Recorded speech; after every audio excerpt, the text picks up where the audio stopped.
स्वागत छ तपाईहरुलाई हाम्रो युट्युब च्यानलमा। म मदन। आज म फेरि तपाईहरु माझमा अर्को एउटा भिडियो लिएर आएको छु।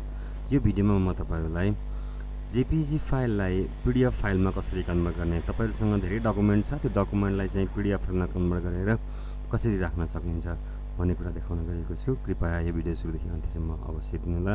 लाइक, शेयर, सब्स्क्राइब गर्न पनि नबिर्सनुहोला। आउनुहोस् सुरु गरौँ। अब सबैभन्दा फर्स्टमा माइक्रोसफ्ट वर्ड खोलौं।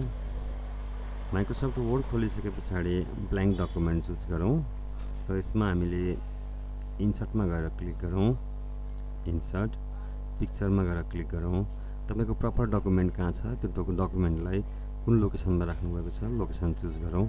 मेरो डकुमेन्ट डेस्कटपमा छ र डेस्कटपको यो न्यू फोल्डरमा छ। यहाँ गएर क्लिक गरेर एज अ होल सबैलाई तपाईले एकचोटी सिलेक्सन गर्न पनि सक्नुहुन्छ र इन्सर्टमा गएर क्लिक गरिदिनुहोस्। तपाईको डकुमेन्ट अथवा तपाईको पिक्चर यहाँ माइक्रोसफ्ट वर्डको फाइलमा आएर बस्छ। तपाईले यसलाई ठुलो सानो पनि बनाउन सक्नुहुन्छ। यो एउटा फाइल भयो, पिक्चर भयो, यो अर्को पिक्चर भयो। मैले यसलाई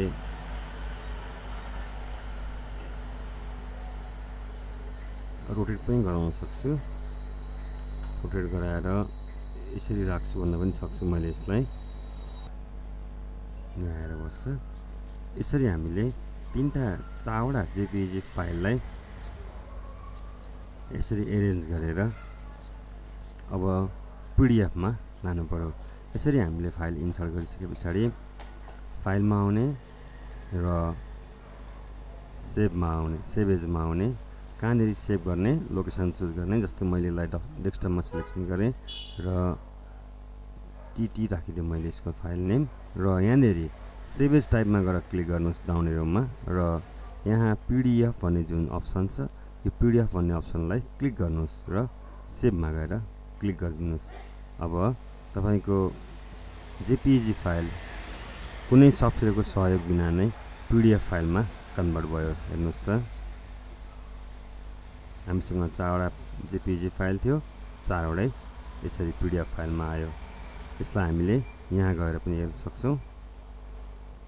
टीटी भन्ने पीडीएफ फाइल छ। यहाँनेरि डबल क्लिक गरौँ, हाम्रो सेम त्यही फाइल यहाँ ओपन हुन्छ। धन्यवाद छ यो भिडियो हेर्नुकोमा। कृपया यो भिडियोलाई लाइक, शेयर, सब्स्क्राइब गर्न नबिर्सनुहोला। Thank you.